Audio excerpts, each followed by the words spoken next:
आयनिक equations क्या होते हैं? आयनिक इक्वेशंस का मतलब ये है कि हम किसी भी रिएक्टेंट को ले, उसको सॉल्यूशन में डालें और वो आयंस में डिसोसिएट हो जाए। डिसोसिएट मतलब होता है कि ऐसे टूट जाए वो, तभी हम उसको बोलेंगे आयनिक इक्वेशंस। या हम कह सकते हैं कि आयनाइज हो जाए, उसमें जो भी आयंस है उसमें वो ब्रेक हो जाए।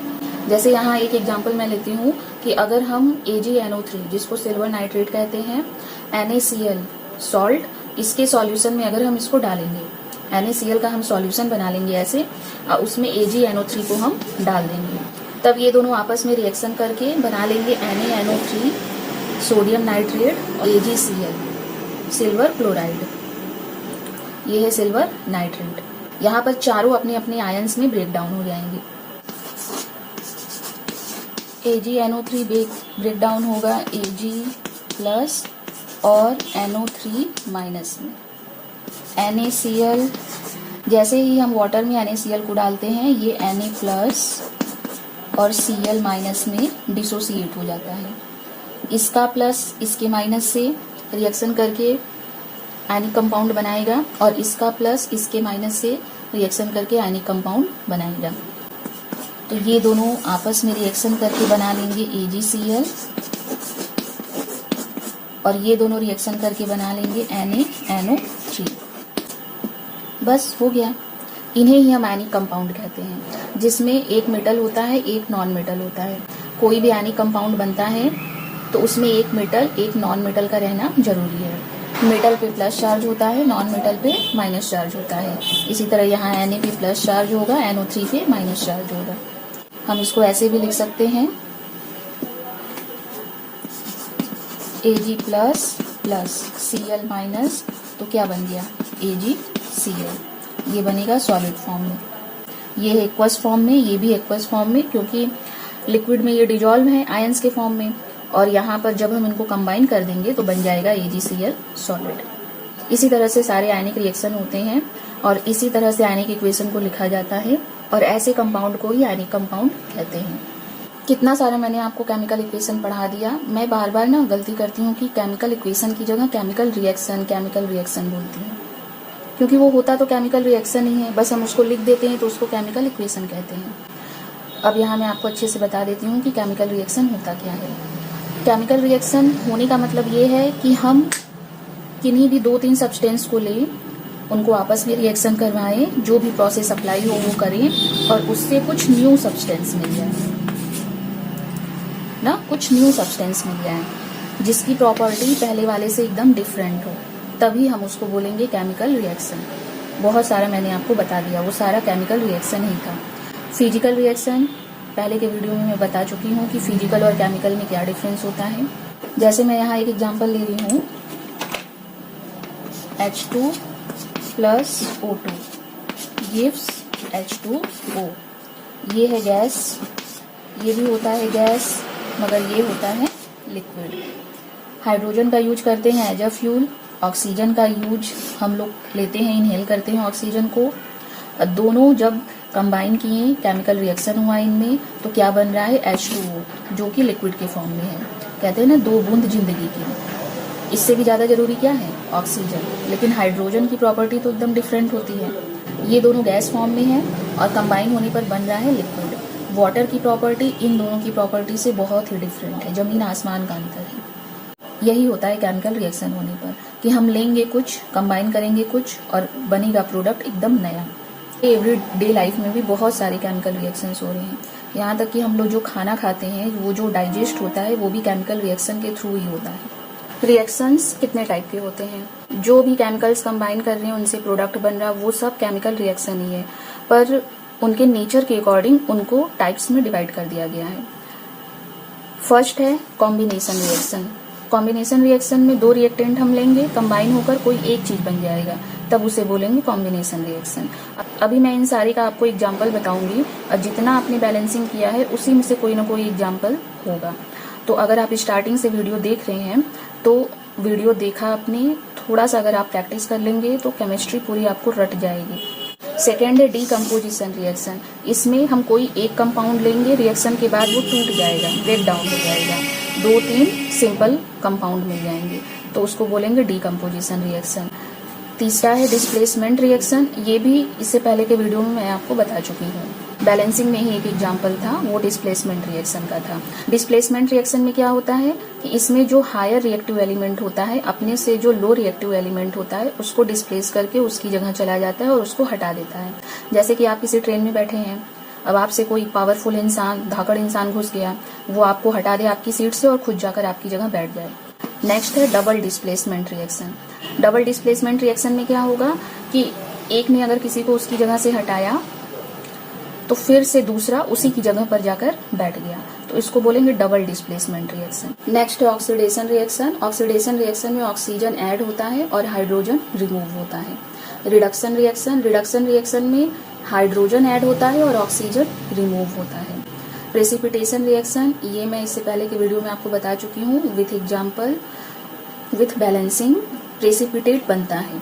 कोई भी रिएक्शन हो जिसमें कुछ ऐसा प्रोडक्ट बन जाए जो कि डिजॉल्व ना हो, ऐसा थक्के जैसा उसमें तैरता रहे, उसको आप फिल्टर पेपर से छान सकें, तो उसी को बोलेंगे प्रेसिपिटेट। एक्सोथर्मिक रिएक्शन, इससे पहले मैं बता चुकी हूँ कि इसमें हीट इवॉल्व होती है।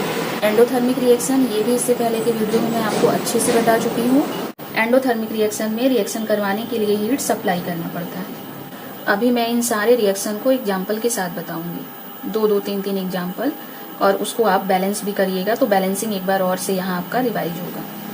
कॉम्बिनेशन रिएक्शन में जैसे दो रिएक्टेंट दिया है ए और बी, दोनों कंबाइन होकर ए बी बना लेंगे। ज्यादातर जितने भी कंबसन रिएक्शन होते हैं, जैसे कोयले को जलाना, लकड़ी को जलाना, ये सब कॉम्बिनेशन रिएक्शन ही होते हैं। फर्स्ट एग्जाम्पल है SO2 गैस है, इसको हम ऑक्सीजन से रिएक्शन करवा रहे हैं तो बन जा रहा है SO3। इसको बोलेंगे सल्फर डाइऑक्साइड क्योंकि 2 ऑक्सीजन है। इसको बोलेंगे सल्फर ट्राइऑक्साइड क्योंकि 3 ऑक्सीजन है। तीनों गैस के ही फॉर्म में है। देखते हैं बैलेंस है या नहीं। यहाँ पर सल्फर 1 है, यहाँ भी 1 है, ऑक्सीजन यहाँ 2 है, 2 4 हो गया, यहाँ 3 है। तो क्या करें फिर, यहाँ 2 लिख दें और यहाँ भी 2 लिख दें, तो सल्फर 2 हो गया, यहाँ भी सल्फर 2 हो गया, ऑक्सीजन 2 2 जा 4 और 2 6 हो गया, 2 3 जा 6। बस आपको ये पता होना चाहिए कि क्या रिएक्टेंट है, उससे क्या प्रोडक्ट बनेगा। बैलेंसिंग आप अपने से करने में माहिर हो जाइए, क्योंकि बैलेंसिंग को रटेंगे तो फिर एग्जाम में आप गलत लिखेंगे।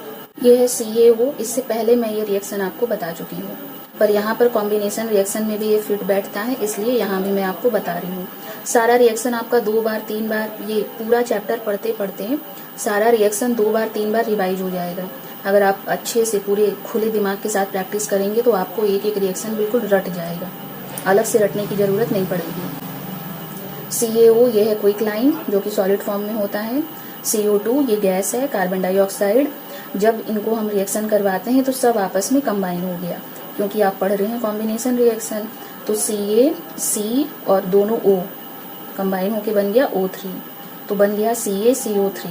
ये है लाइम स्टोन, ये भी सॉलिड के फॉर्म में होता है।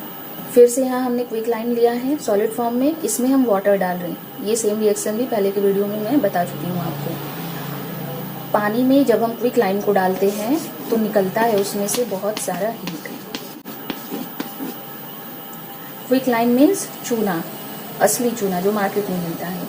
जब हम इसको पानी में डालेंगे इससे नहीं निकलता हीट। CaCO3 एक तरीके से कह सकते हैं, लाइम स्टोन इसका नाम जरूर है, मगर ये एक तरीके से व्हाइट कलर का दूधिया है, चौक जैसा जो होता है, जिससे कई जगह स्कूलों में बोर्ड पर लिखकर उससे पढ़ाते भी हैं। तो ये उतना टाइट नहीं होता है, बहुत सॉफ्ट होता है, चौक से भी सॉफ्ट होता है ये। लेकिन जो CaO है, क्विक लाइम है, ये बिल्कुल टाइट चूने का पत्थर रहता है। उसको जब हम पानी में डालेंगे तो इसमें से निकलने लगती है हीट। इसको जब छोड़ देंगे पानी में थोड़ी ज़्यादा टाइम के लिए तो ये बिल्कुल स्लरी बन जाता है, मतलब फूल जाता है, मिक्स हो जाता है और बन जाता है स्लैब्ड लाइन, CaOH का होल ट्वाइस। इसमें सब देखिए कंबाइन हो गया है, Ca1 O 2 है, यहाँ भी 2 है, H यहाँ 2 है, यहाँ भी 2 है, और निकलती है हीट। इसीलिए चूने से वाइट वॉशिंग किया जाता है, मतलब घरों की पुताई पहले की जाती थी, अब तो नई नई चीज़ें आ गई हैं। तो जो लोग चूने से घर की पुताई करते थे तो उनके हाथ कट जाते थे, तो यही रीज़न है कि उसमें से हीट निकलता था और थोड़ा बहुत जो हीट बचा रहता था तो वो उनके हाथ पर इफेक्ट डालता था। चूना खुद भी एक हार्श केमिकल है, जब छत पर या पानी वाली जगह पर काई लग जाती है तो आप लोगों ने देखा होगा वहाँ चूना डालते हैं, यही डालते हैं क्विक लाइम, तो भी वहाँ से थोड़ा धुएं जैसा निकलता है। जब अगर वहाँ पानी रहेगा डालेंगे, काई जो कि इतनी हार्ड होती है, सिर्फ उसको ब्रश से छुटाइए तो छूटता नहीं। चूना डाल के 10-15 मिनट छोड़ने पर ही बिल्कुल काई फूल जाती है, साफ हो जाता है। अभी मैं आपको चौक से लिख कर पढ़ा रही हूँ। चौक जो कि प्लास्टर ऑफ पेरिस से बनता है, इसमें कोई हार्श इफेक्ट नहीं होता, फिर भी लिखते लिखते मेरे हाथों में इसका इफेक्ट होता है। हाथ बहुत ज़्यादा ड्राई हो जाता है। जिस हाथ से मैं नहीं लिख रही हूँ उसके कंपैरिजन में ये बहुत ड्राई हो जाता है। मुझे अलग से इस हाथ में ऑयल लगाना पड़ता है। सोचिए जब ये इतना सॉफ्ट है, इससे इतना इफेक्ट हो रहा है, तो जो चूना है जो कि हार्श होता है, हीट निकलता है, उससे जो लोग वाइट वॉशिंग करते होंगे उनका हाथ पूरा एकदम कट जाता था। कॉम्बिनेशन रिएक्शन में मैंने पहले ही आपको बताया कि जितना भी कंबसन और बर्निंग रिएक्शन होता है, ज़्यादातर वो कॉम्बिनेशन रिएक्शन होता है। यहाँ पर कार्बन लिया, मतलब कोयला, ऑक्सीजन के प्रेजेंस में उसको जला रहे हैं, बर्न कर रहे हैं, तो बन रहा है CO2 गैस। हो गया ये रिएक्शन। बैलेंस भी है। मैग्नीशियम लिया सॉलिड फॉर्म में, ऑक्सीजन के प्रेजेंस में उसको भी बर्न कर रहे हैं, तो बन रहा है MgO सॉलिड फॉर्म में। इसको बैलेंस कर देते हैं। यहाँ ऑक्सीजन 2 है तो यहाँ लिख देते हैं, तो यहाँ Mg2 हो गया, तो यहाँ भी 2 हो जाएगा। तो जितने भी कंबसन रिएक्शन है, बर्निंग रिएक्शन है, वो कॉम्बिनेशन रिएक्शन होते हैं।